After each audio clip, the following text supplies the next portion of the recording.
Welcome to Hidden Diary. Hope you have a great time in here. Peter faked his death to escape our wedding. His brothers told me to move on early, but behind my back, they bet a Ferrari on it. Bet they could win me over in a month, make me dump Peter and remarry. Just a hopeless romantic. Playing her is like playing fetch with a dog. They assumed I was shallow, gold-digging, uptight, and boring. I didn't call them out. I accepted a friend request from one of them. Later, after Peter got bored of fooling around with all those flirty women, he finally remembered he had a fiancée. On the day the wedding invitations went out, his brothers couldn't force a smile anymore. One of them punched Peter square in the face. A divorced guy like you thinks he can compete with me? You think you know how to take care of her like I do?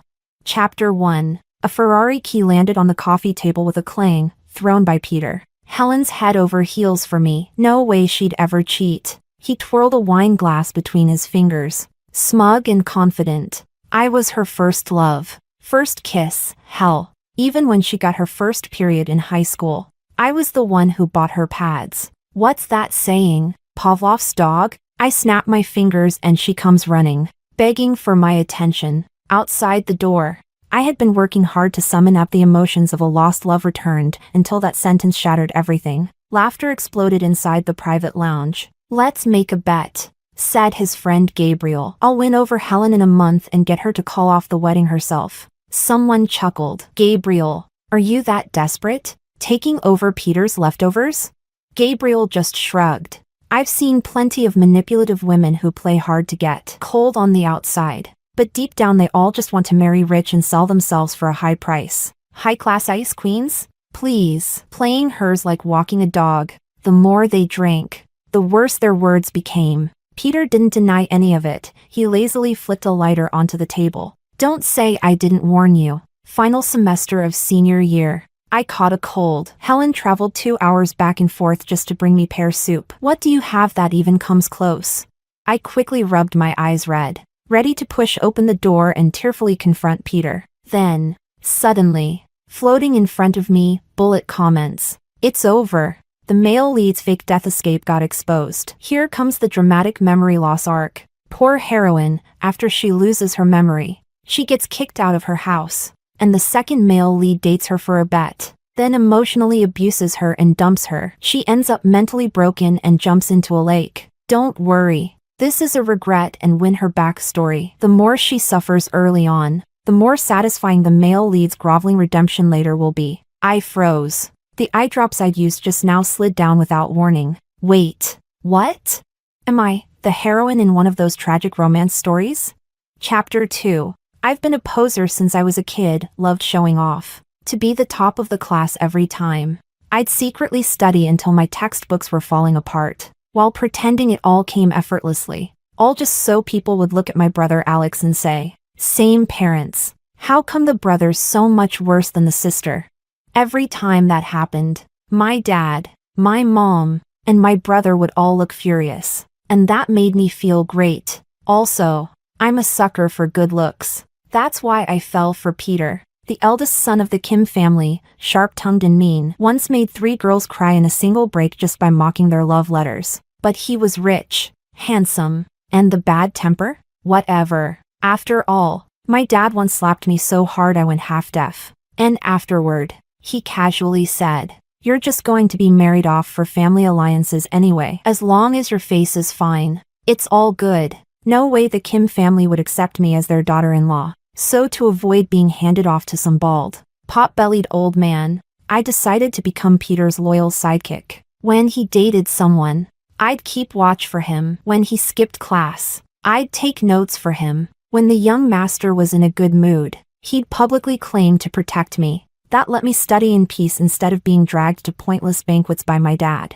His friends always laughed at me, calling me Peter Kim's little tail. Peter's got her trained, say go east and she wouldn't dare head west. I bet even if Peter asks her to bring condoms when he's dating someone, she'd do it. Little tail's smart and pretty. Peter, if you don't want her, let me take her. Peter rested his hand on a basketball and said nothing. I immediately responded, righteously, no way. I belong to Peter alone. Everyone burst out laughing, even Peter smiled. He reached over and tapped my forehead. You clueless dummy. Peter was really hard to please. When he had a sore throat, he'd want snow pear soup with rock sugar. Takeout wasn't good enough. He insisted I personally watch the pot and simmer it for 2 hours. That's how I ended up so sleep-deprived I got distracted. And boiling water scalded the skin off my wrist. Peter panicked and rushed me to the hospital, scolding me the whole drive. Helen, are you dumb? You can't even handle something this simple. I tilted my head slightly and said nothing, lips tightly pressed. At a red light,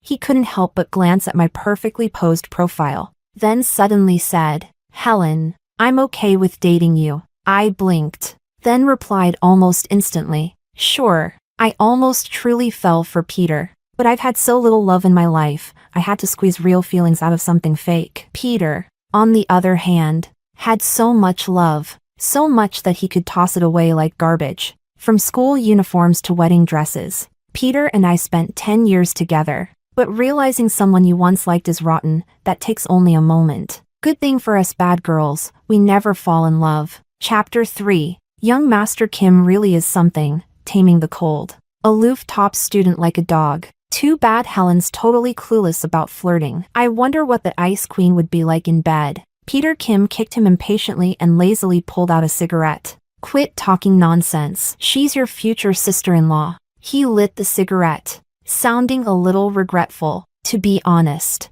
before I got her, I was restless, wanted to give her the best of everything in the world. But once you've had a taste, it's just whatever. 10 years in and I'm sick of it.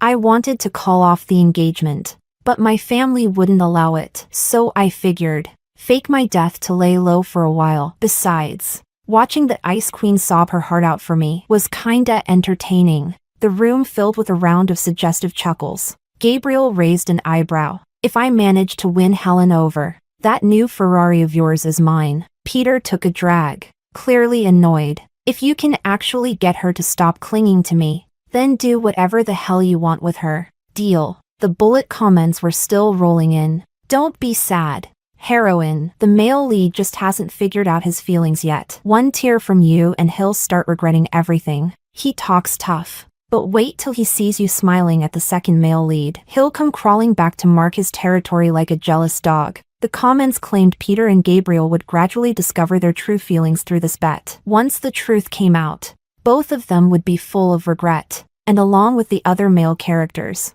would fight to win me back. But I didn't believe a single word. It just sounded ridiculous. If you truly love someone, how could you turn her into the punchline of a locker room joke and feel proud about it? I didn't listen any further. I went straight to the hospital for a checkup. Once I ruled out illness and pregnancy, I let out a long sigh of relief. Thank God, I wasn't the tragic romance heroine who runs away while pregnant. On my phone, Peter's parents called. Helen, any news about Peter? I dabbed some medicated oil under my eyelids, letting the sting bring tears to my eyes. The police say chances of survival are very slim. They advised us to prepare ourselves and start arranging Peter's final affairs. I didn't go back to expose them. I went with the flow, made Peter's death a confirmed truth. In that moment, I changed my plan to cancel the engagement. The bullet comments got one thing wrong. A so-called bad woman like me isn't cut out to be the heroine of some grovel for her love redemption story. Now that I know how the plot unfolds, then I should decide who the male lead of this world is. If they want to play a game, I'm all in, because I'm dying to see the look on their faces when the truth finally comes out. Chapter 4. That night, I received a friend request from Gabriel. His profile picture was a half-body shot taken at the beach. A white dress shirt soaked in seawater, subtly see-through with hints of pink underneath. Gabriel and I were both physics majors. He said he was my junior and wanted to discuss a paper with me. I zoomed in for a better look, then gladly accepted. We discussed until 2 a.m. The cafe was already empty. Gabriel, ever the gentleman, said, "It's not safe for a girl to walk alone at night. Let me take you home." It was early winter in City A. The night breeze carried the scent of wintersweet. We walked side by side along the lover's path on campus. The carefully curated romantic tension simmered like warm water around a frog. Gabriel joked, "Senior, I'm starting to want to pursue you." I joked right back, "No way. I don't date people who get C's on their papers." Perpetual flunker Gabriel was speechless. Gabriel had only wanted an excuse to spend time with me. But after a week of one-on-one sessions where I helped him revise his thesis logic every night, he ended up passing all his final papers with straight A's. Helen. Thank you, he said awkwardly. The surprise in his eyes couldn't be hidden. No need to thank me, it was a team effort. Honestly, Gabriel didn't have much talent in physics, but every day I found new ways to praise him. This part reads great, huge improvement. At first he didn't believe me, then he started to waver. Really? Maybe I actually am suited for physics. Total nonsense. His drafts were a mess. I secretly used a premium AI editor to polish his writing. Come on. It's college assignments. We all know the drill. It was probably the first time he'd ever gotten good grades through actual effort. Gabriel bit his lip and curled his fingers under the table from the compliment. Female lead clearly majored in child psychology. Gabriel slaps himself awake in the middle of the night, apologized to baby girl Helen. You jerk. This pampered rich boy had never needed to win anyone over, so his courtship attempts were painfully clumsy. After I rejected the Ecuadorian roses he tried sending me, again, Gabriel started to panic. A friend gave him advice. Girls these days love handmade gifts. Shows sincerity. So next time we met, Gabriel brought a rough-looking hand-knitted scarf. I made it myself. It's not great, but next year I'll give you a better one. He probably had never given such a cheap gift before. The tips of his ears turned red. The usually untouchable rich kid suddenly seemed very real. I glanced at the scarf, clumsy stitching, with several glaring mistakes. And for once, I didn't reject it. Thanks, Junior. That's very thoughtful of you. The bullet comments started rooting for Gabriel. At least the second male lead put in some effort. Knitting a scarf takes time. It's way better than cold, soulless luxury items. Okay. Kinda shipping her with him now. Just a little. I laughed coldly inside. Here's a fun fact. Open the orange shopping app and search DIY handmade scarf gift for boyfriend/girlfriend. Boom. 39.9 yuan. Done. I already gave Peter one of those when I was 15. Gabriel's face turned even redder. When he leaned in to kiss me, his lashes trembled ever so slightly. I admired the view for a while, then took the lead and bit back. To be fair, Peter was sharp. Gabriel was innocent. Both were very good-looking. A little variety never hurts. When his friends asked how it was going, Gabriel raised his eyebrows and grinned. Thanks to your advice, gave her a wool scarf. And she was all smiles. His friend was shocked. No way. You actually made it yourself? Gabriel rubbed his nose awkwardly and scoffed.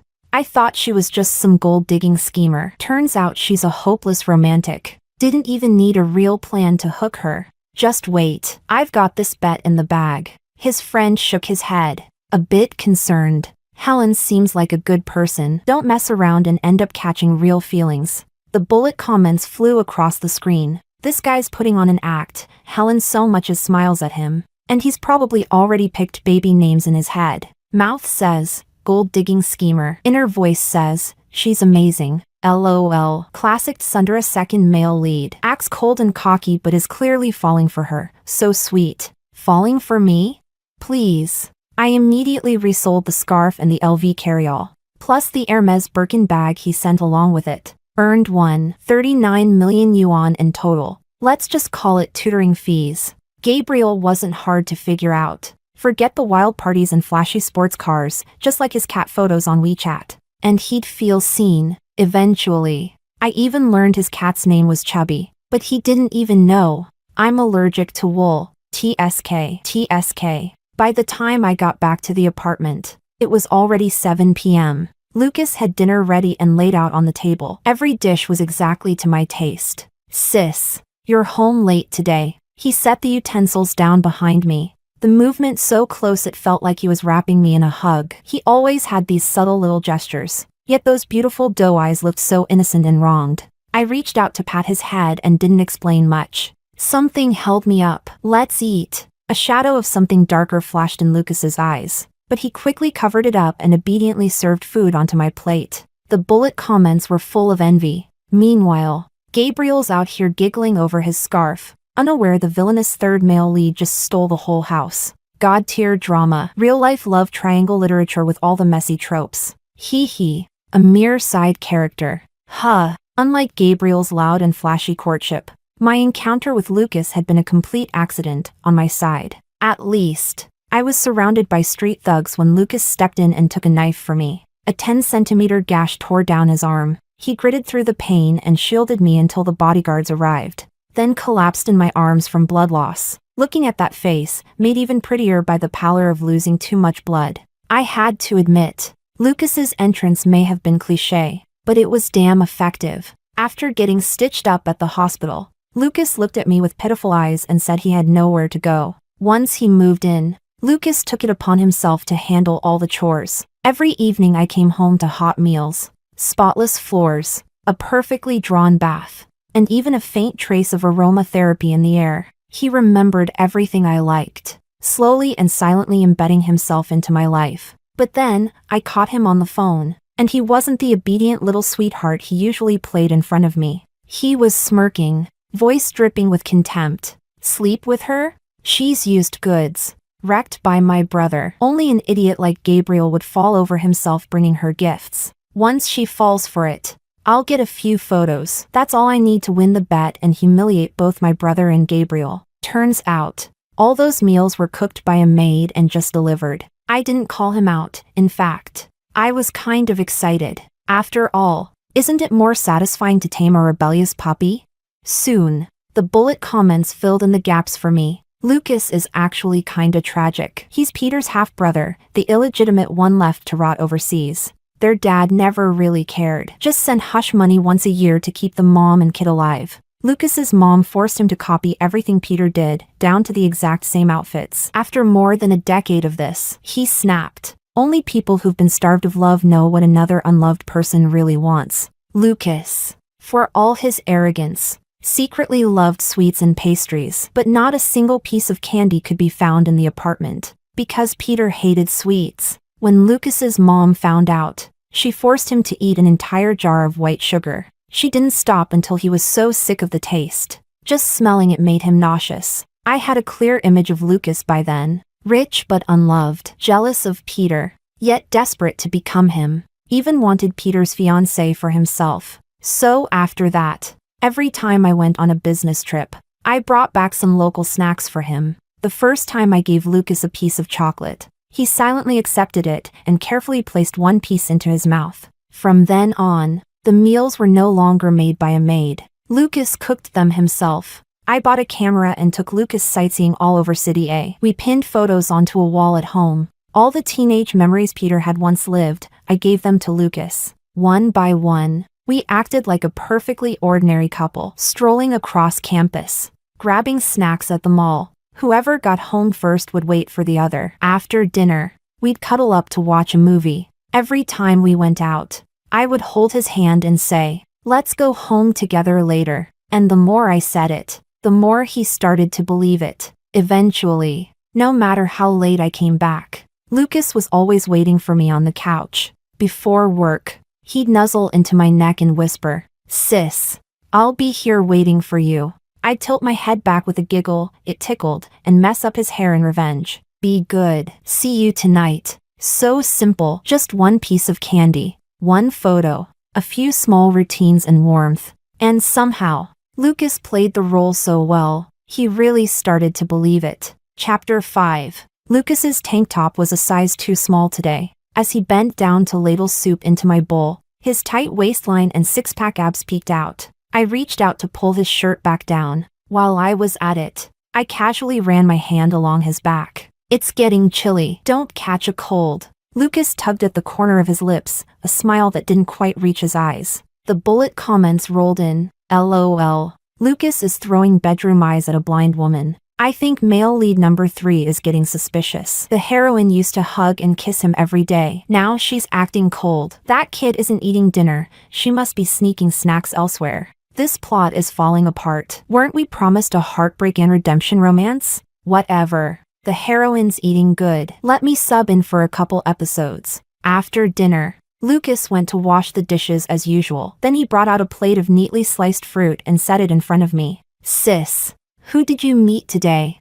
I was reviewing a bid proposal. A junior, his family's drone production line could be a good match for our company's needs. I'm trying to land the partnership, Lucas froze for a second, then forced a smile and grumbled, "You're never home. I'm the one doing all the cooking and cleaning." I kept my eyes on the document and gave a perfunctory reply, "Be good. I'm working hard to save for our future." In any relationship, the person who's invested more sunk cost finds it hardest to walk away. If I really had no career and just stayed home cooking, I'd be labeled a leech within a month. Lucas didn't respond. His gaze drifted toward a paper shopping bag on the shoe cabinet. His expression flickered, cloudy, unreadable. This man was too perceptive. I stood up and pulled the wool scarf from the bag. Head down. Lucas's eyes lit up. He nuzzled his face into the back of my hand like a puppy. I wrapped the scarf around his neck. The material felt warm and fluffy. Lucas touched it again and again, pleasantly surprised. "Did you knit this yourself? Just for me?" "It's a hand-knitted scarf, a reward for being a good boy." I thought for a moment. Gabriel had knitted it. Technically, so yes, it was hand-knitted. Lucas pulled his usual move, burying his face in my neck and acting coy. I hugged him back gently, relieved. That round was over. Then a soft voice drifted into my ear. "I remember, the perfume you wore today didn't smell like this." My heart skipped a beat. This little puppy had a sharp nose. I frowned first. Seizing the offense, "You must have imagined it. That's the same scent as the gym's body wash." Lucas stared at me, neither confirming nor denying that he believed it. Bullet comments flashed across the screen. "This is intense. Is the heroine about to get exposed? Game over. That's a men's-only body wash. Exactly like the one Gabriel uses. Lucas is way too suspicious. She won't talk her way out of this." My smile disappeared. I pushed him away. "Lucas, what right do you think you have to control me?"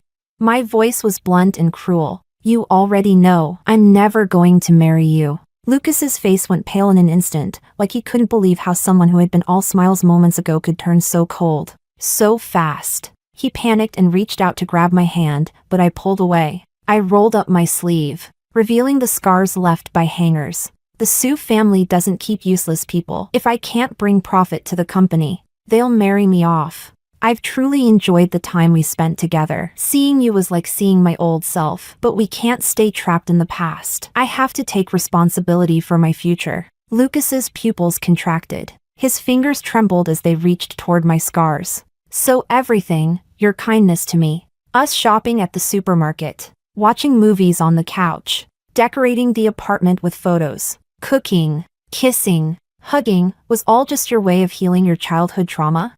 Yes. My expression didn't change, even as Lucas's tears fell, one by one, onto my scars, hot and scalding. "I see, Helen. Well done. You, heartless, stone-cold woman." Lucas slammed the door behind him in a quiet fit of anger, but not before grabbing the trash from the kitchen. He didn't even take off the scarf around his neck. Bullet comments. "Welp.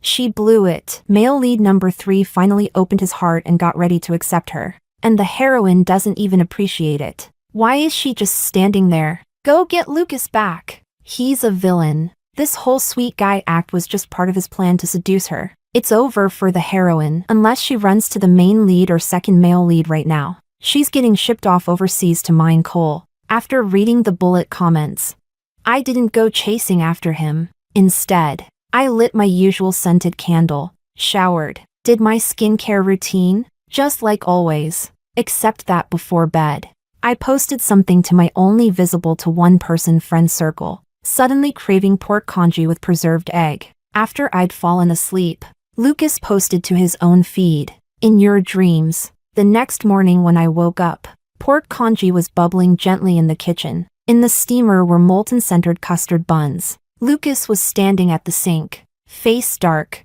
hand-washing the underwear I'd changed out of the night before. Bullet comments. "LMAO. Villain bro out here stone-faced. Hand-washing panties. Hey villain bro, remember you were supposed to seduce the heroine and take revenge on your brother? Let him be. He's got his own rhythm now." Half asleep, I brushed my teeth, feeling slightly awkward. "You really don't have to do that. We have a washing machine." Lucas suddenly snapped. "If you won't let me wash them, then who do you want to wash them? That guy outside?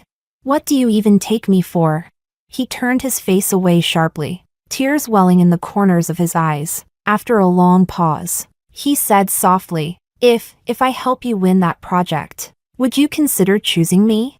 Chapter 6. After finishing the pork congee, I spent another half an hour coaxing Lucas, promising him I'd definitely come home tonight. Before heading out, I changed into a white dress and did a no makeup, sickly soft beauty look. Only 1 week left before the bet ended. I leaked the news of Peter's death. At the funeral, the Kim family's business contacts found out I was Peter's fiancée and politely offered their help if I ever needed it. Naturally, I walked away with several key supplier contacts. I treated the funeral like a networking gala. I was so pleased that when offering incense at Peter Kim's memorial, I had to apply an extra layer of powder to mask the excited flush on my cheeks. Mrs. Kim pointed at my nose and cursed. You're a cursed star. You jinxed my son, and now you're trying to steal his company? Get out! Mr. Kim didn't say it outright, but his eyes carried a warning. I don't care what you and my son agreed on. Now that he's gone, I'm reclaiming his shares in the company. Nearby, Martin, there to pay his respects, glanced at me. Alex smirked maliciously. Wanna guess who Dad's gonna sell you off to next? That dying old tycoon?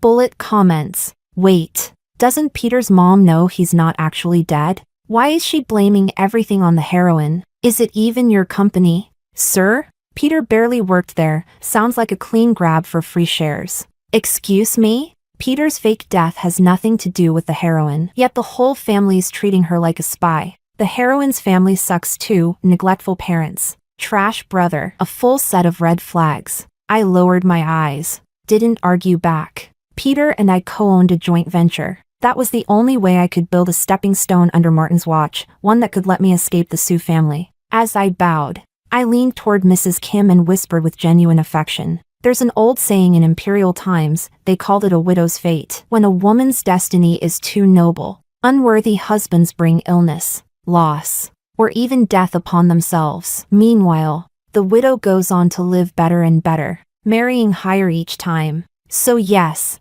blame me. I was born with good fortune. Peter, unfortunately, just couldn't handle it. Mrs. Kim's eyes turned bloodshot with rage. She swung her hand toward my face. I was just about to step back when a hand with clearly defined knuckles wrapped around my waist. Gabriel blocked the slap for me. Her nails raked across his jaw, leaving a thin cut. He frowned, covering the wound, but his eyes immediately found mine when he saw only concern in them. He relaxed and dropped his hand. Gabriel turned to Mrs. Kim and said gently, Auntie, Helen was Peter's fiancée. If Peter's watching from the other side, I doubt he'd want you to treat her this way. His phone lit up. Incoming call, Peter. Mrs. Kim clearly recognized the implication. She gave me a death glare, then walked away unwillingly. Gabriel ended the call and withdrew his arm from around my waist. He looked me up and down, clearly worried. Are you okay? Did she hit you?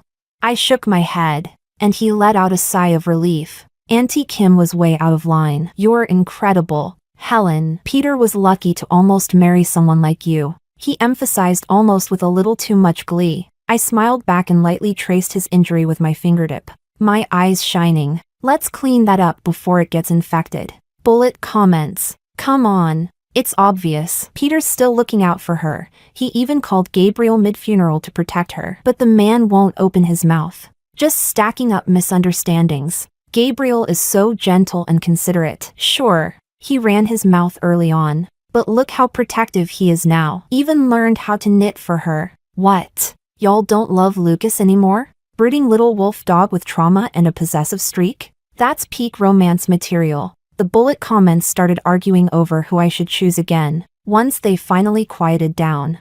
I looked up.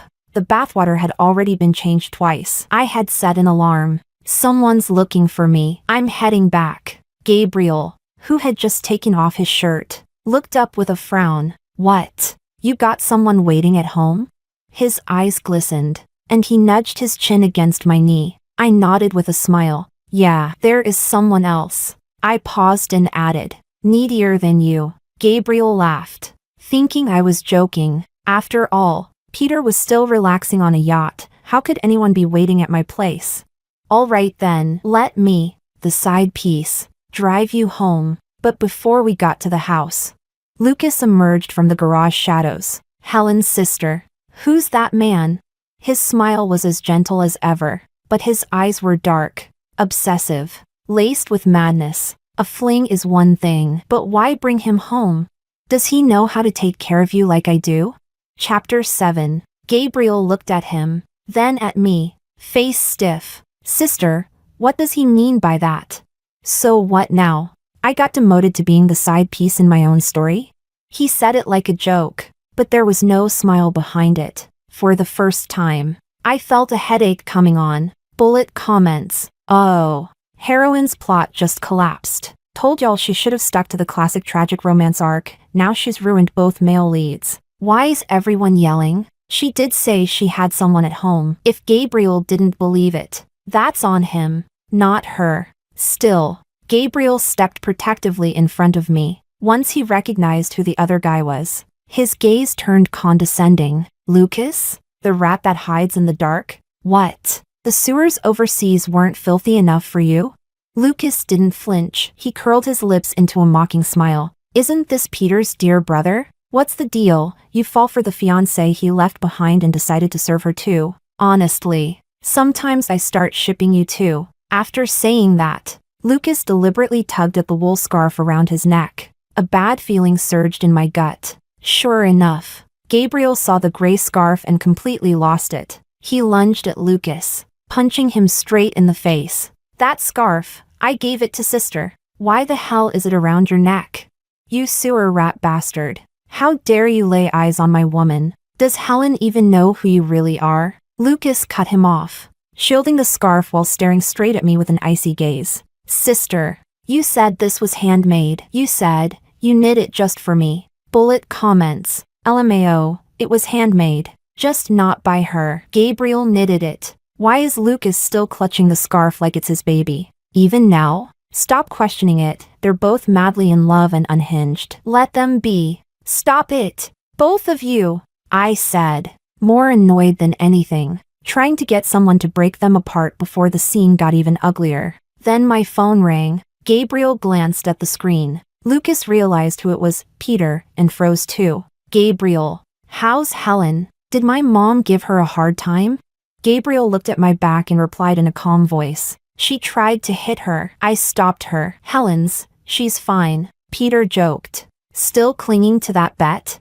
I told you, Helen only has room for me in her heart. She's never cared about anyone else. You might as well give up. We're still brothers. No shame in losing to me. Laughter came through the line. Peter had clearly put the call on speaker. Gabriel and Lucas exchanged a look, and instantly, an unspoken agreement formed. Yeah, Helen is a tough one to win over. That Ferrari's yours. Enjoy your cruise while it lasts. The longer you stay out there, the less your parents can nag you to get married. Peter chuckled and agreed. Just before hanging up, he added, Oh, Gabriel, if you get the chance, look out for Helen a little. She doesn't sleep well, gets anxious being alone at night, barely eats when she's busy. A sweet, pouty voice interrupted. Kim baby, if you care so much about Sister Sue, why are you out here playing with me?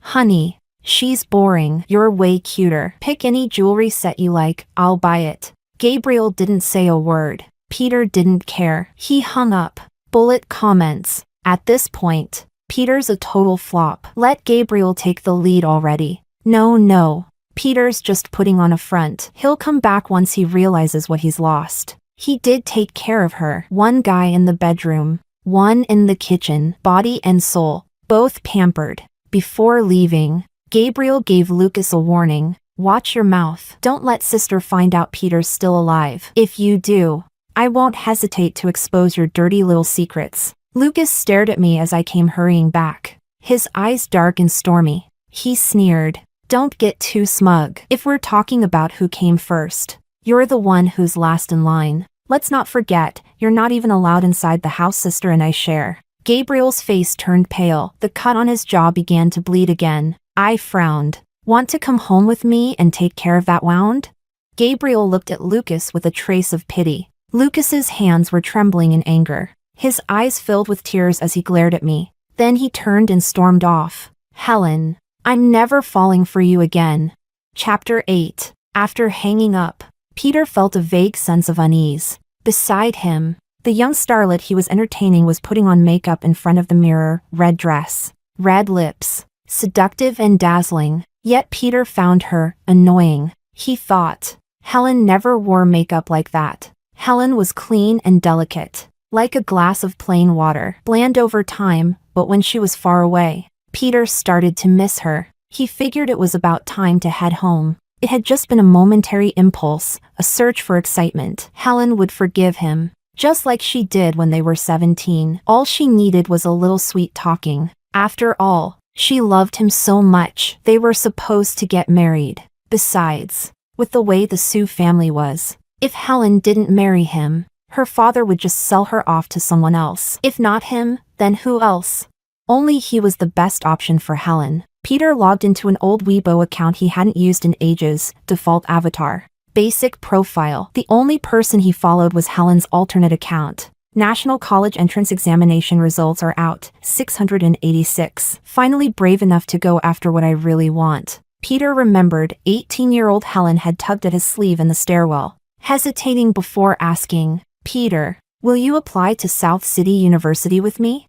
Without thinking, he had nodded and changed his major choice to finance at South City University. The only regret was that Helen had selected physics on a parallel track. From school uniforms to a wedding dress, it's already been 10 years. One more year, and we can finally start our new life together. The photo was of a calendar. The wedding date was circled in red. That was a year ago, when both families met and set the date. Helen had held onto his arm, smiling shyly and gracefully, like every bride-to-be dreaming of happiness. Peter, feeling mischievous, had leaned in and blown gently against her blushing cheek. Helen's alternate account didn't have many posts, just scattered entries over the past 10 years, quietly recording her changes. But one name appeared again and again, Peter. As he scrolled through her fragmented thoughts from over the years, Peter couldn't help but smile, a rare, unconscious curve of his lips. Suddenly, an overwhelming urge surged in him. He wanted to go home. He needed to see Helen. The starlet next to him clung to him petulantly. Mr. Kim, you promised to take me on a 1-month honeymoon trip. The auction hasn't even started and you're bailing already? She glanced at the screen of his phone and sneered. Ugh, so cheap to be this whipped. Peter grabbed her chin, cold fury in his eyes. Helen is my wife. You're just a disposable toy. What gives you the right to insult my wife?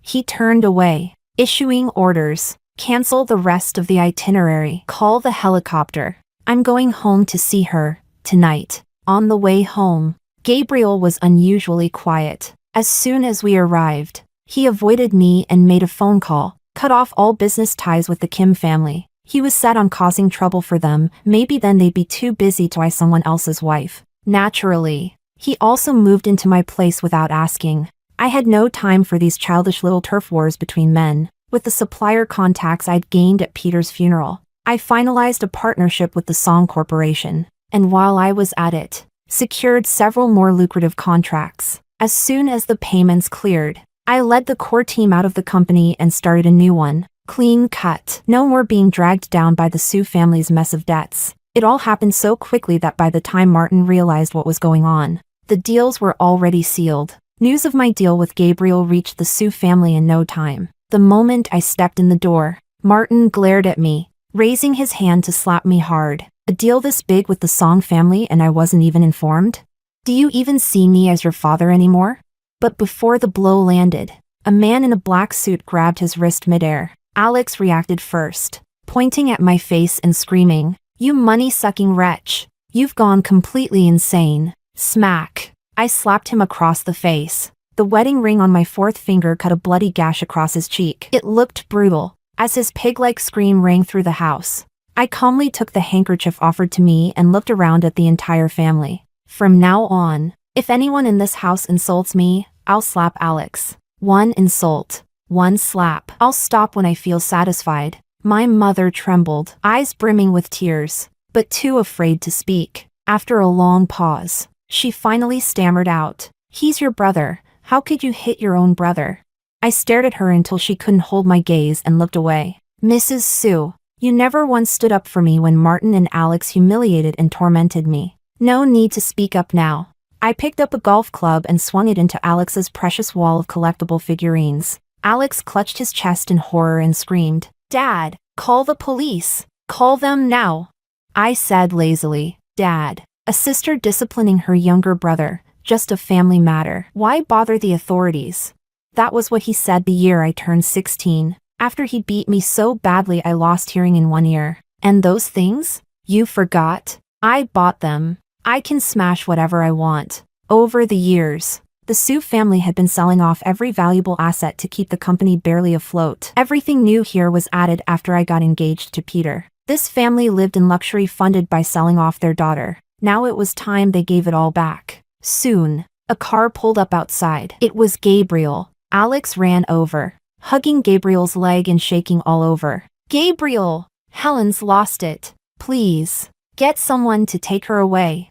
Gabriel frowned and looked around the room. "You didn't bring enough people with you. Does your hand hurt from hitting them?" Alex snapped. "Gabriel, what the hell is wrong with you? You're treating Peter's leftovers like she's some kind of treasure." Gabriel immediately looked at me, visibly worried. When he saw I wasn't shaken by what Alex said, only then did he relax. He clamped a hand over Alex's mouth and dragged him away. "I worked really hard to get your sister to stop thinking about those two Kim family mutts. She's right, you still don't get it. Go dunk your head in the pool and wake up." Alex was hysterical. "You're all insane. Completely insane." Chapter 9. In the end, Gabriel's song was taken away by people from the Song family. They warned me sternly, "Stop corrupting their precious young master." Gabriel struggled as he shouted, "Helen, just give me one day. I swear I'll convince my parents to approve our marriage."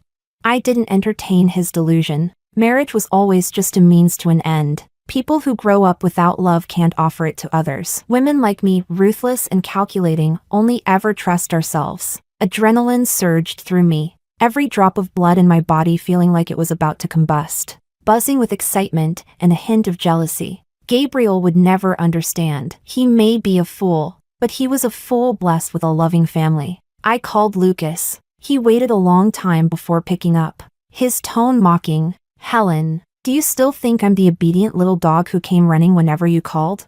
Let me tell you, I'm not the same." I cut him off quickly. "Come over. I want to sleep with you." Address? Half an hour later, a black Cayenne came roaring up to the hotel, pushing the speed limit. When I opened the door, Lucas stood there with his hair pushed back, sharp brows and wild eyes gleaming. He looked annoyed. "Helen, are you insane? You're with Gabriel now and you still call me? Are you?" I grabbed his collar and silenced his ranting mouth. His expression shifted from indignant to reluctant acceptance. By the time we parted, our breaths were uneven and shaky. Lucas instinctively licked his lips. I kicked him, tugged on his shirt collar, and teased, "What are you, a puppy? Who said you could lick without permission?" His eyes glistened as he looked up at me. He said just one word, "Woof." My phone kept ringing. I ignored it. Lucas's eyes turned red as he held my ankle, kissing it hard and desperately. His fingers found the zipper of my dress. The very next moment, the hotel room door burst open. Gabriel had returned, swaying unsteadily, and Peter, freshly back from overseas, took one look at the scattered clothes on the floor, then lunged forward and punched Lucas square in the face. "You bastard! How dare you touch her?" Blood bloomed at the corner of Lucas's mouth. He didn't back down, he hit back, landing a blow to Peter's gut. Peter doubled over, coughing blood. Lucas grinned darkly. "You were off pretending to be dead. I moved in to take care of sister. What's wrong with that? What now? You so pissed you came back to life? Don't forget to say thanks." I ignored their dramatic standoff and looked toward the door. Gabriel, having composed himself, slowly stepped forward. He knelt down on one knee beside me and gently straightened the hem of my dress. Cautiously, he said, "Sister, come with me. Neither of them deserve you." I was speechless. Bullet comments. "Wait, pretty boy. Where did your morals go?" Mystery solved. Peter was clearly dragged here by Gabriel. That scheming side character energy is leaking through the screen. It's chaos. Total chaos. The plot's a complete disaster. Everyone, just grab a spoon and eat it while it's hot. Gabriel, Who are you to stand here pretending to be the good guy? Don't forget, it was Peter who faked his death to escape the wedding. But you were the one who turned my sister into a bet. Lucas yanked Gabriel aside. He stepped in front of me, shielding me from the other two, coldly smirking at them both. Peter, panting, face contorted in pain, looked at me desperately. Helen. I'll explain the fake death thing later. But you can't be with Lucas, he only approached you to get back at me. The three men refused to back down, tearing into each other without hesitation. Their so-called brotherhood crumbled under the weight of jealousy and pride. What was left was just snarling ego and rotten instincts. Bullet comments. Let's be real, all three of these men are trash. Triggered. This could easily spiral into a forced love dark ending if the heroine doesn't take control fast. I watched the whole dog-eat-dog mess for a while, entertaining at first, but quickly lost its charm. Then I reached for the soft flesh at my waist, pinched it hard to force a few tears, and covered my mouth as I looked at Lucas, shocked and wounded. So, you two brothers planned this all along just to play with me? Then I turned to Peter and pointed. And you'd rather fake your death than marry me? Fine, let me make that easy for you. I ripped the ring off my fourth finger and flung it hard, while one stood there with shattered pupils and the other frantically searched the floor for the ring. I grabbed Gabriel's wrist and bolted. Bullet comments. Called it. She picked Gabriel. Stock rose. Cashed in. New. Lucas's face when she took Gabriel's hand, you could see his soul shatter. Peter fumbled the whole childhood sweetheart plot. Congrats. You played yourself. Once in the car, Gabriel quickly leaned over and buckled my seatbelt for me. Sister, I already talked to my parents. The moment I graduate, I'll marry you. I'm not like Peter. If you want, we can move out together, just the two of us. No more pleasing the elders. We can even sign a prenup. If I ever cheat, I'll give you everything I own. He went on, rambling with excitement and sincerity. I listened idly, bored out of my mind, then suddenly asked, so, what exactly was this bet about? The Ferrari screeched to a sudden halt by the roadside. Gabriel turned to me, panic written all over his face. But I looked calm, like I had just casually tossed out the question. And when no answer came, I leaned back in the seat and closed my eyes. Fast asleep. Chapter 10. Peter Kim and Lucas Kim both ended up in the hospital after the fight. The Kim family was thrown into complete chaos. But the next night, I saw Lucas on the staircase. He was wrapped in bandages, looking miserable, just like the first time we met. Sister Helen, I didn't mean to hide it from you. I just didn't know how to tell you. If you'd known I was Peter's younger brother, you would have never accepted me. Lucas clung to me, tears dripping down onto the floor. My past is a mess, but the time I spent with you, that was the first time I felt like I had a home. Every night, I was scared that if I opened my eyes again, you'd be gone like a dream. But didn't you only approach me in the first place because I was Peter's fiancé? You thought it would be fun, right? For the first time, I didn't return his hug. Lucas's eyes were still wet, but his voice turned sharp, slicing like a blade. Sister, do you really think Gabriel is some kind of good guy? A video file landed in my inbox. Gabriel's voice rang loud and clear in a private room. I've seen plenty of pretentious girls who play hard to get. They all want to marry rich and sell themselves for the highest price. What ice-cold goddess. Playing her is like walking a dog. Lucas gently brushed back a strand of my hair. Sister, I know what you want. We're the same kind of person. Just wait for me. Once I take back what I deserve from the Kim family, I'll come for you. After Lucas left, the door behind me creaked open. Gabriel stood there, his face a mixture of guilt, shame, and panic. Sister. Lucas set me up. That video had to be faked. I was drunk. I don't remember saying any of that. He defaulted to deflecting responsibility. I laughed. Who said Lucas filmed it? Gabriel's rant came to a screeching halt. He stared at me, stunned. I filmed it. Truth is, I'd gone there that night planning to cancel the engagement. But then the bullet comments changed my plan, and pushed the story towards something far more entertaining. Now that I'd ripped off my sweet, kind upperclassman mask, my smile mirrored Lucas's, cruel and amused. If Peter hadn't faked his death, the wedding still wouldn't have happened. Peter, are you listening? On Gabriel's phone screen, Peter lay in a hospital bed, tears streaming down his face. No. I don't believe it. Helen, you've loved me for so many years. That can't all be fake. He struggled to open the alternate account and showed me post after post, trying to prove how much I once loved him. You said you wanted to apply to South City University with me. You ended up in physics because of the parallel track. But you still came to the finance department every day just to sit in on my classes. You looked so excited about the wedding this time last year. I stared at the circle drawn in red ink on the calendar, and my mind drifted back to when I was 18, desperate to escape the Sioux family. Physics at South City was my dream, but Martin wouldn't allow it. He wanted me to stay at a local university, easier to keep me on a leash. So I asked Peter, would you apply to South City University with me? And as for studying finance, that happened after I once again had to clean up the mess from Alex getting into another fight. I thought, if even that useless trash can inherit the Sioux family, I wasn't willing to be left behind. But none of that inner journey needed to be shared. What if someone, one day, was reborn?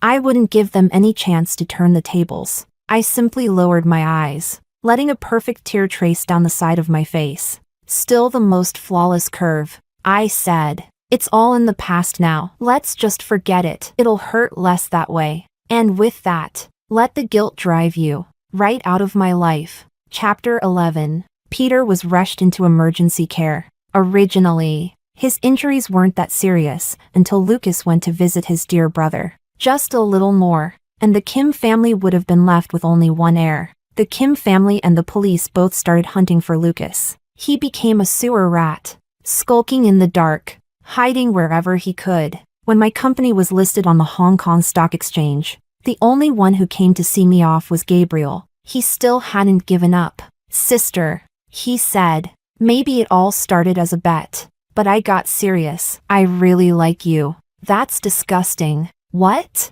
Gabriel stared at me, stunned. I said, that's disgusting. Talking trash behind my back with your bros about how I'm shallow and materialistic. And then claiming you like me?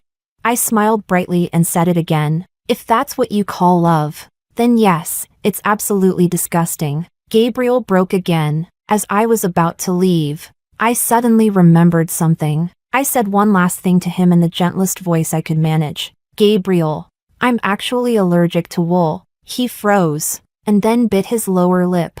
On the verge of crying, the bullet comments completely collapsed. LMAO. The heroine didn't choose any of them. The male lead is in a coma. The second lead is shallow. And the third one's a walking felony. Only the female lead has a bright future ahead. And that's exactly how it should be. Smart girl. Solid choice. I picked up my suitcase and noticed someone had tied a bag of chocolate to the handle. The exact same kind I gave Lucas the first time. I handed the chocolate to the cleaning lady at the airport. She tried to politely decline. I gently patted the little girl next to her. It won't get past security anyway. Just take it. As I boarded the plane, the bullet comments faded in color until they disappeared entirely. Ding, plot deviation detected. Character arcs no longer predictable. Best wishes on becoming the author of your own story. At last, my life had broken free from the novel others had written me into. Not too early, not too late, but exactly on the day I'd circled in red ink. Story 2.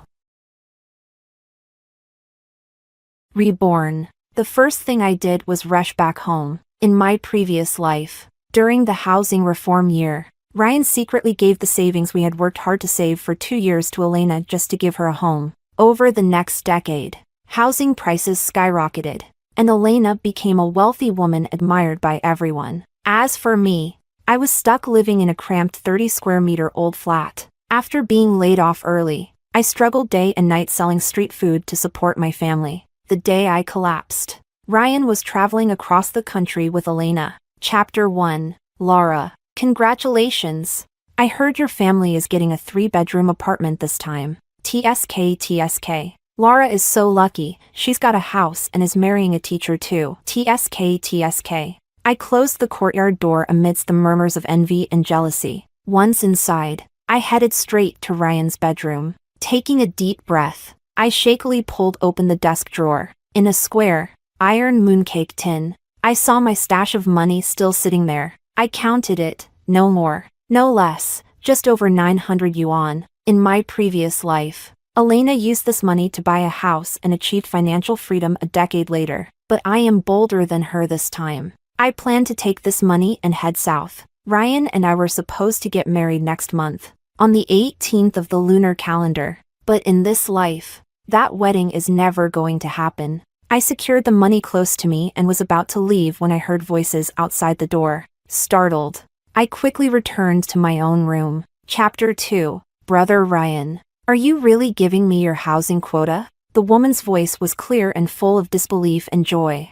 I was even stunned when I heard it. I only knew in my past life that Elena bought the house with Ryan's money. I didn't realize he had even given her his housing quota. My eyes reddened, and I bit my lip hard. You and Lucas are living under someone else's roof. You need this house more than I do. Ryan's voice was gentle, completely different from the indifferent tone he used with me. I listened as Elena thanked him profusely. Then she hesitated and said, "But even with the quota, I'm afraid I can't afford it." Ryan didn't respond. Brother Ryan, you know Lucas is still young and expensive to raise. I can't save much from my part-time jobs. After a moment of silence, Ryan finally spoke. I'll figure out the money. Elena tried to refuse a few times before the two of them finally left. I only came out of my room after they were gone. I remember in my previous life, when I heard Elena had made millions from the house she bought back then. I envied her so much. And what did Ryan say at the time? He simply ate his meal without looking up and said, "It's fate. If it's not meant for you, there's no point thinking about it." I completely believed him back then. I really thought Elena was just incredibly lucky. Little did I know that this so-called luck came from Ryan draining me dry to give it to her. In my past life, if Elena hadn't slipped up and mentioned how grateful she was for Ryan's help in buying that house, I would have died never knowing the truth. How deep must his love for her have been to let me and our child squeeze into a 30-square-meter flat? Also, he could give Elena the money and the house? And then tell me it was fate?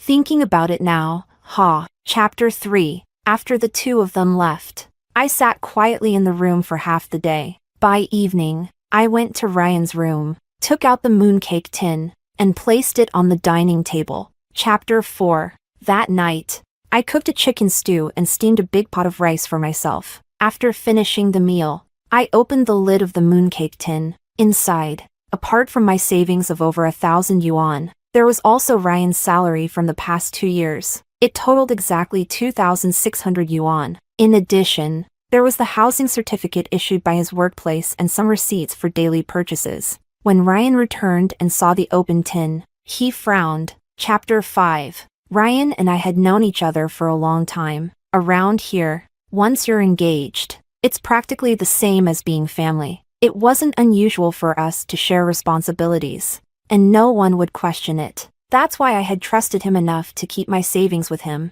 Who would have thought Ryan was scheming behind my back, not only thinking about Elena but also giving her both our salaries and the housing quota?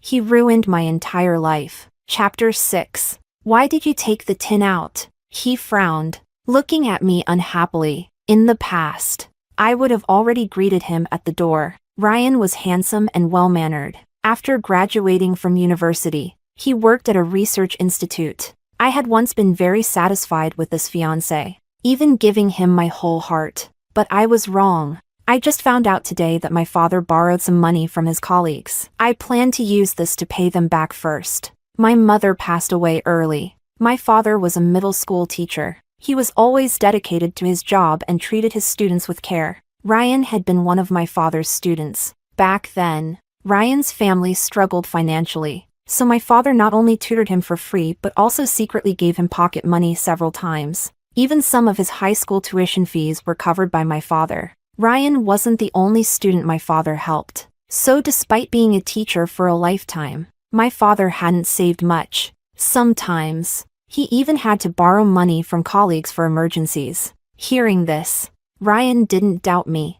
"How much do you owe?" He paused and asked in a neutral tone. 3,100 yuan. "Why so much?" Ryan asked instinctively. "The IOUs are in the tin. I can show you." I pretended to get up. "Sit down." Ryan waved his hand. "I don't mean to doubt you. After a long pause, he added, "Can we delay repaying it for a while?" I glanced at him without answering. Of course. I knew he wanted to give that money to Elena. I sneered. Keep dreaming. I was planning to head south to make a fresh start. I couldn't go without money. Chapter 7. Ryan didn't have the nerve to take the money back. He just said to leave the box with me for now. After Ryan left, I took out my father's account book. Although he was overly generous, he at least had the habit of keeping records. I listed all the money he had spent on Ryan over the years. I hadn't realized how much it was until I totaled it up. Not only did my father cover Ryan's high school tuition and living expenses,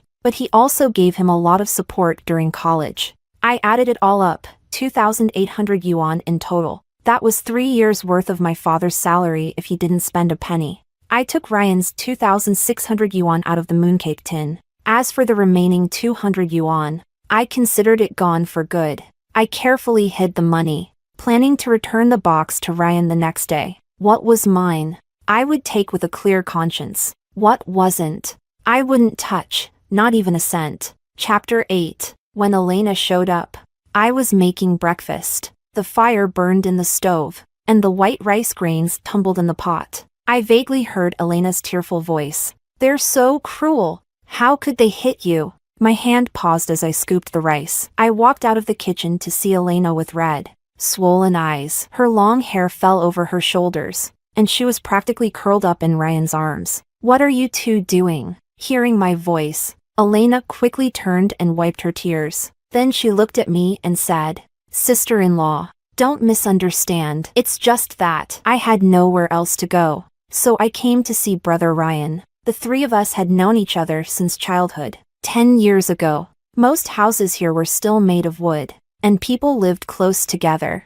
Ryan and Elena grew up in the same courtyard and often played together. Later, a fire broke out. Although no one was hurt, several streets of houses were burned to the ground. After that, everyone rebuilt their homes. Later, Elena married an apprentice tailor, but he died. Devastated, she barely survived and returned to her parents' home with Ryan's help. When Ryan said Elena was living under someone else's roof, he meant that after returning, she often had verbal conflicts with her sister-in-law, and every time, she would come running to Ryan. Ryan always acted like he had to take care of everything. What's funny is that, in my previous life, I actually believed Ryan saw Elena as a sister. Ryan's about to get married. It's not appropriate for you to throw yourself into his arms like this. Anyone watching might think you're looking to remarry. Back then, being a remarried widow didn't come with a good reputation. Even though I had no intention of going through with this engagement,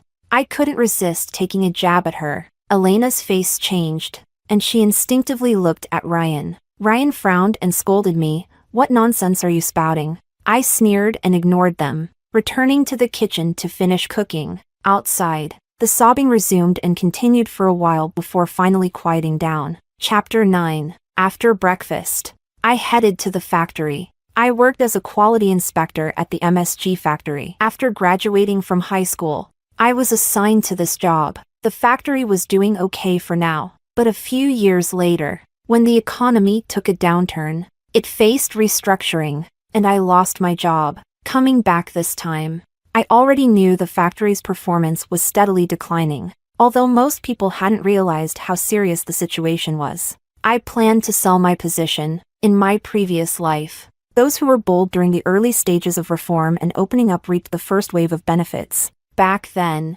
becoming a millionaire wasn't just a dream. I just needed to carefully think about who I could sell my position to. After work, on my way home, I instinctively wandered over to the area where Elena bought her house in my previous life. It was still an overgrown, empty lot, but just 3 years later, high-rise buildings would start springing up here, and within a decade, property prices would skyrocket. In my previous life, Elena secured her stability and wealth through this property, but in this life, without the few thousand yuan to buy the house, she was destined to miss out. When I returned home, I found Ryan already there. Ryan, who usually avoided the kitchen, had surprisingly prepared several dishes. "You're back? Wash your hands. Dinner will be ready soon." With someone volunteering to cook, I was more than happy to oblige. Chapter 10. Dinner was quite a feast: meat, vegetables, and even fish. He really pulled out all the stops.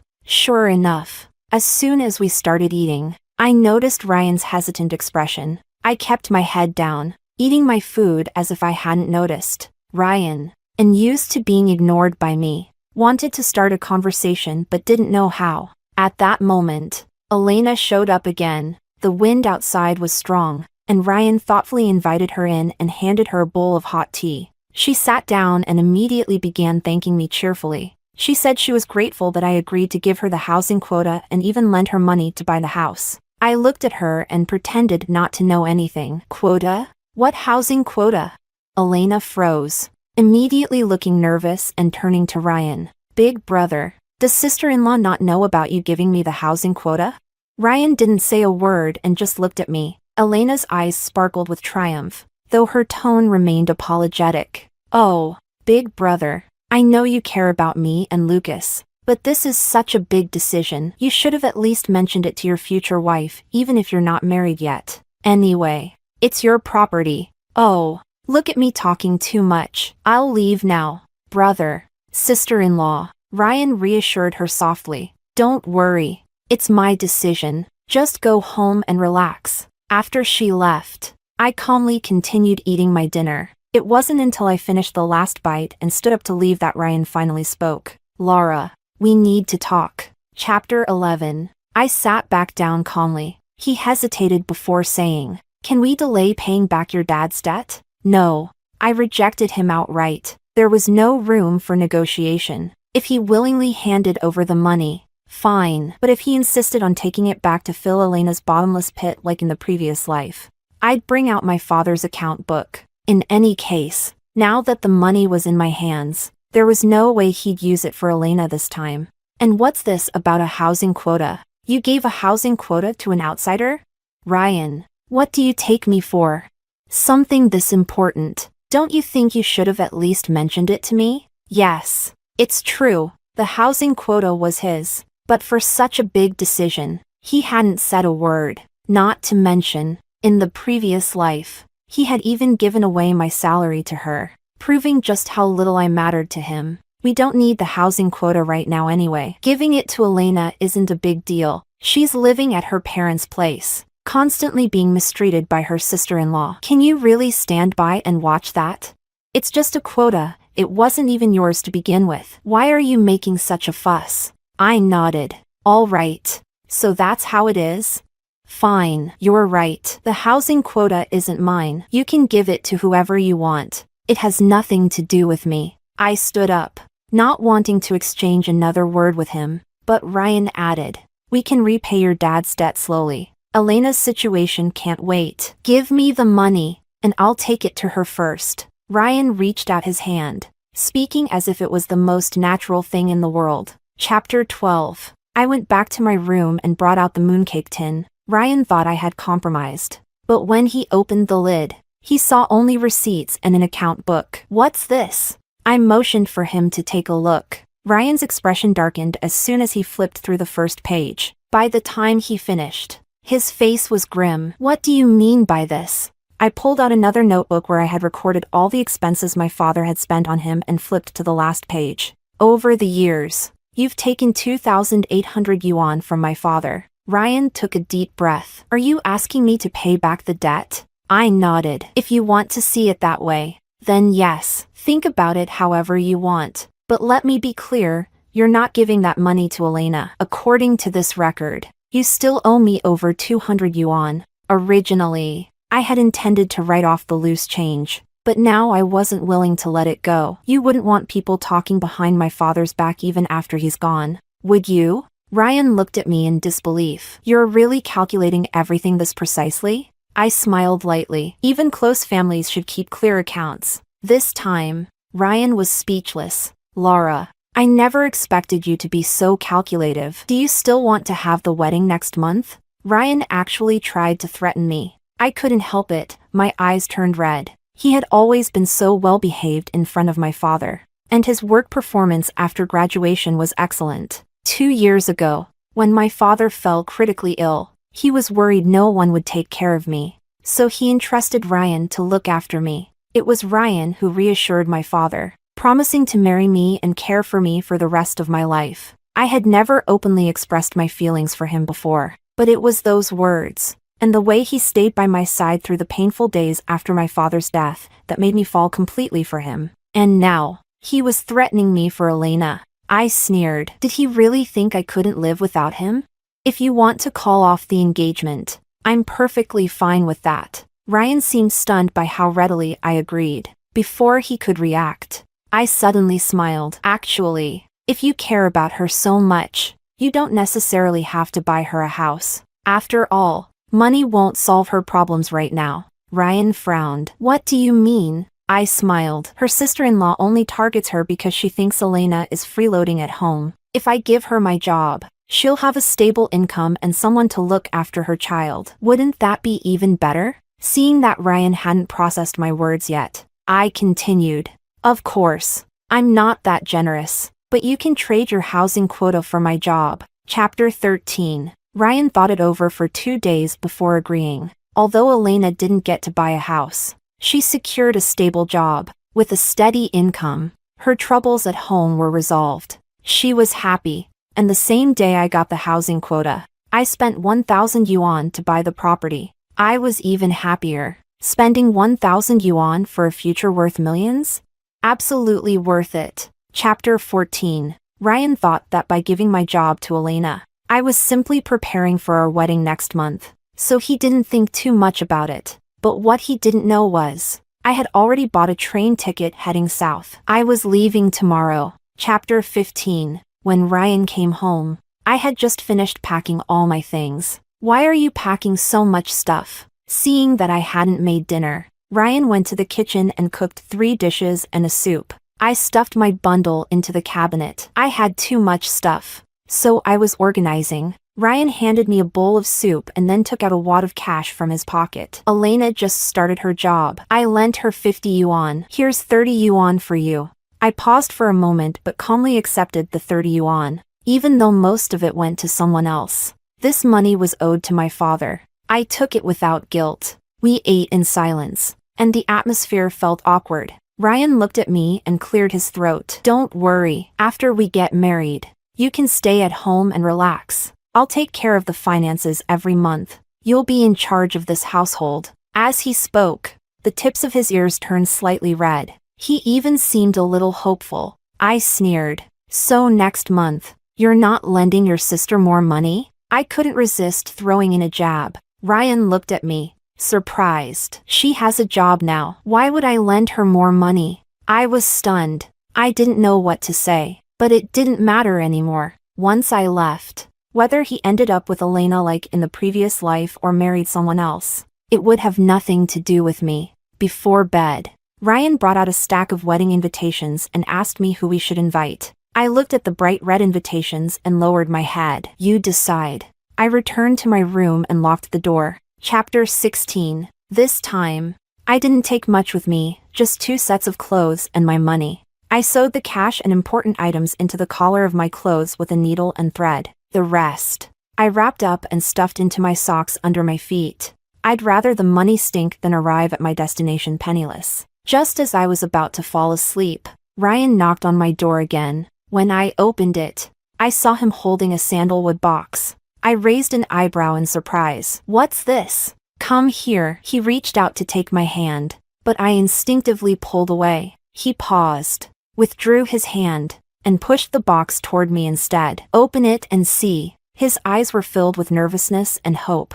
I took the box outside and opened it under his expectant gaze. Inside, there was a pair of silver bracelets, 2 gold rings, and a jade bangle. I looked at the items with a complicated expression. In my previous life, Ryan never gave me these things. I remembered years later, after our child had grown up, I found this box in his study and opened it out of curiosity, but he had snapped the lid shut in front of me with displeasure. These are my mother's keepsakes. They're for my future daughter-in-law. Don't touch them. Later, the jade bangle somehow ended up on Elena's wrist. So he had these things all along. What I couldn't figure out was why he was willing to give them to me in this life. I laughed bitterly to myself. Was it because I gave my job to Elena? and he thought I was still useful? Was this his way of thanking me? What a pity. I didn't care. What do you think? Should I put the jade bangle on for you? Ryan blushed slightly as he picked up the bangle. I pulled my hand back. We're not married yet. It's not appropriate for me to accept these. Ryan looked uneasy at my cold demeanor. He had thought I'd be happy to receive these items. After all, they were meaningful, reserved for the daughter-in-law of the family. He never expected that someone who had always cared about him would now seem completely indifferent. Chapter 17. Laura. Is something wrong? I gave him a calm look. What could possibly be wrong?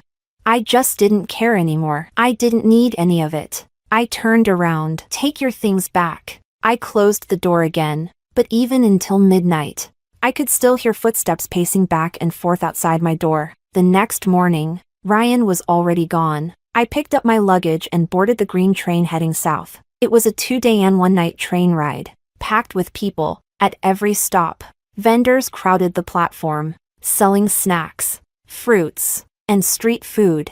I had a window seat, and during meal times, I couldn't bring myself to spend money on the train's boxed meals. Instead, I bought pancakes and steamed peanuts from local vendors to fill my stomach. Except for the occasional bathroom break, I hardly left my seat. When I finally left the station, I discovered that the bag in my hand and the pockets of my clothes had been slashed open. Fortunately, I had only put a few small bills in my pockets as decoys. Losing them didn't matter, but in a completely unfamiliar place.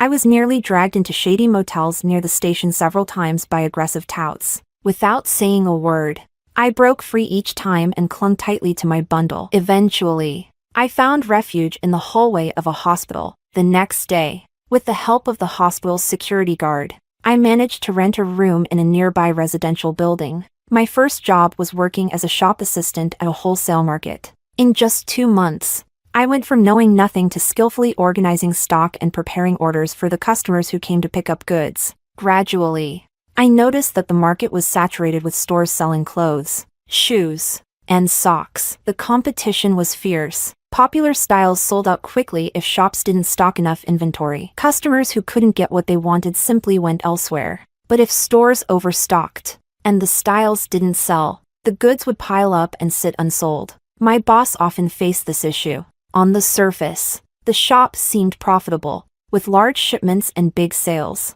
But in reality, the unsold inventory piled up, and at the end of the year, it was possible to end up with no profit, or even a loss, despite all the hustle. I noticed many nearby stores facing similar problems. After carefully calculating my initial savings of 2,500 yuan and my wages from the past year, I made a bold decision. I approached my boss. After some negotiation, I bought the unsold inventory at an extremely low price. Chapter 18. By this time, southern cities and coastal areas had already started to develop, and stylish clothes were in high demand. In contrast, inland areas like mine still lacked trendy clothing due to long distances and poor logistics. If I could transport these clothes back before others, I knew they would sell quickly. But while I had the clothes, figuring out how to transport them was a problem. I visited several freight companies at the wholesale market, but none had routes to my city. I refused to give up. After several days of searching, I finally found one company that had routes to a neighboring city. With some pleading and an extra 300 yuan, they agreed to make an additional stop and deliver the goods directly to my city. Once the shipment was sent off, I packed my things and began my journey home. Chapter 19. This time, on my way back, the train was even more crowded since it was close to the new year. But for some reason, I no longer felt nervous like I had when I first traveled south. Even when I encountered older women fighting over seats or had the strap of my small bag cut and stolen without noticing, I didn't panic. When I finally arrived at the station, I rented a small shop on the ground floor along a busy street in our town. 4 days later, after renting a tricycle, I managed to pick up my shipment. I then started selling the goods at a street stall in high-traffic areas. After working as a salesperson for a year, I had figured out the types of customers, who had money to spend, who was picky, and who loved to bargain. I knew them all. For wealthy customers, I introduced high-quality, well-designed clothes. For picky customers, I let them try on outfits over and over without showing any impatience. For bargain hunters, I threw in socks and gloves as freebies, offering discounts for larger purchases. Surprisingly, these tactics often encouraged more people to buy. Since it was close to the new year, many people were shopping for clothes, and my collection was stylish and diverse. Business boomed. Even nearby shop owners came over secretly to check out my styles. Soon, I had completely sold out the clothes I brought back, along with scarves, socks, and hair accessories. Everything was nearly gone. By the end of this trip, I had earned close to 10,000 yuan. I almost became a millionaire overnight. After the new year, I didn't rush back to buy more clothes. Post-New Year was the slow season for clothing sales. Bringing back inventory then would likely result in unsold stock piling up. With my profits, I bought 5 apartments in the same neighborhood where I had purchased my first property. The rest of the money, I took south again. This time, I ventured into selling electrical appliances. Having lived through this before, I knew that weddings were starting to popularize the trend of 3 spins and 1 sound. Bicycles, sewing machines, wristwatches, and radios. No wedding could go without them. Sometimes, finding a radio even required luck or connections. Chapter 20. After more than half a year, by the end of August, I finally earned a big commission from a major order. I put all my savings and wages into buying a new batch of goods and shipped them back. This time, the products sold even faster than last year's clothes. I didn't even deal with big-name brands. Yet each radio I sold earned me nearly 1,000 yuan in profit. Along with the cassette tapes I brought, the radios became my best-selling items. As they say, golden September and silver October. In just those 2 months, I made a fortune. Later, I went south again and took advantage of the get married and start the new year right mentality, earning even more. Even during the new year, my business continued to thrive. By then, I had built solid connections in the southern city, along with reliable logistics. Whenever I ran out of stock, I didn't need to travel in person anymore. A phone call and a money transfer were all it took to get new products delivered in a few days. At this point, my small-scale business strategy was no longer sufficient. I rented a 3-door storefront in the busiest commercial street. In addition to the store, I rented a large ground floor unit to use as a wholesale warehouse. Although wholesale didn't have the same profit margins as retail, the volume of orders made up for it. When I couldn't keep up with the workload, I hired 3 salespeople. Meanwhile, I enrolled in night classes, because no matter what, I couldn't afford to lack education, right? Chapter 21. Ryan, we didn't even have a banquet for our wedding, and now you're saying you won't buy me a sewing machine? The familiar voice made me look instinctively toward the store entrance. There, I saw Elena holding Lucas's hand, confronting Ryan while trying to hold back tears. 2 years had passed, and Ryan seemed to have changed. The once cold and refined man now looked haggard, with a dark complexion. If I wasn't mistaken, I even saw strands of white hair. Noticing my gaze, Ryan instinctively looked in my direction. The moment he saw me, he froze. Laura? Elena frowned and followed his gaze. When she saw me, she flinched but quickly straightened up, puffing out her chest. Oh, isn't this Laura? What's this? Are you working here now? One of my employees was about to speak, but I gave them a look, and they swallowed their words. Elena adjusted her hair and, holding onto a stiff Ryan, walked toward me. She smoothed her hair. Long time no see, Laura. I smiled. Shopping? Ryan's eyes reddened. His lips moved, but no words came out. Elena shot him a sharp glare, then turned back to me with a smile. Laura, you probably don't know yet, Ryan and I are married. I smiled. Congratulations. Are you here to buy things for the wedding? Elena nodded smugly. She then asked me to show her around the store. Under my admiring and envious gaze, she bought a radio, a sewing machine, and even a color TV. The color TV was one of my newest and most expensive items. Naturally, I added an extra 1,000 yuan to the price to celebrate our reunion. After paying, Ryan's face visibly darkened, but Elena, before leaving, couldn't resist smirking and said, "Thank you so much for your help today. Laura, working here must be tiring, right?" But I heard you get commissions too. With all the things we bought today, you must have earned quite a bit. Huh? I held back my laughter. Absolutely. Thank you so much. Just as Elena was basking in her pride, a middle-aged man with a large belly hurried into the store. Boss, has my TV arrived yet? Since the man was clearly addressing me, Elena's smile froze, and she turned to look at me in disbelief. I smiled and led the man toward the warehouse. Of course. I've already set it aside for you. Follow me. Chapter 22. When I stepped out of the warehouse, Ryan and Elena were already gone. That evening, I took inventory of the day's sales and balanced the books with my employees before locking up the store. I had barely taken a few steps when I noticed someone following me, reaching into my bag for the pepper spray. I froze when the person called out, "Laura." It's me. It was Ryan. Chapter 23. A roadside food stall. Ryan ordered 2 bowls of stir-fried noodles. The clinking of glasses and the sound of sizzling woks filled the air with liveliness. Yet, the two of us sat in silence, because in my world, Ryan had already been erased 2 years ago.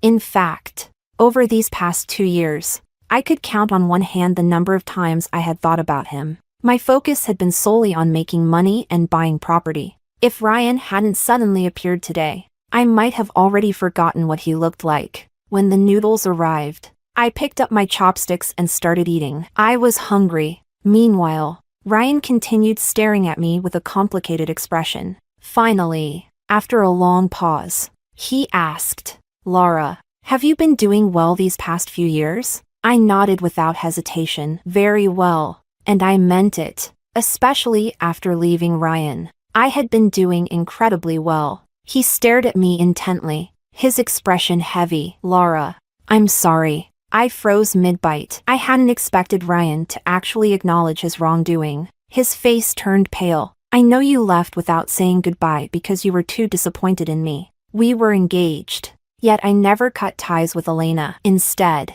I kept helping her. But I never expected her to tell people that she was already mine." I couldn't help but laugh. "So your sister turned into your girlfriend? Nice." They were never real siblings. Yet he had called her sister constantly, and they were never shy about their closeness. No wonder people believed Elena when she claimed they were a couple. Ryan kept rambling. Her family caused a huge scene, demanding that I marry her. But how could my mom agree to me marrying a woman with a child? Then Elena and her family started causing trouble at my workplace and even at my mom's job. Wait.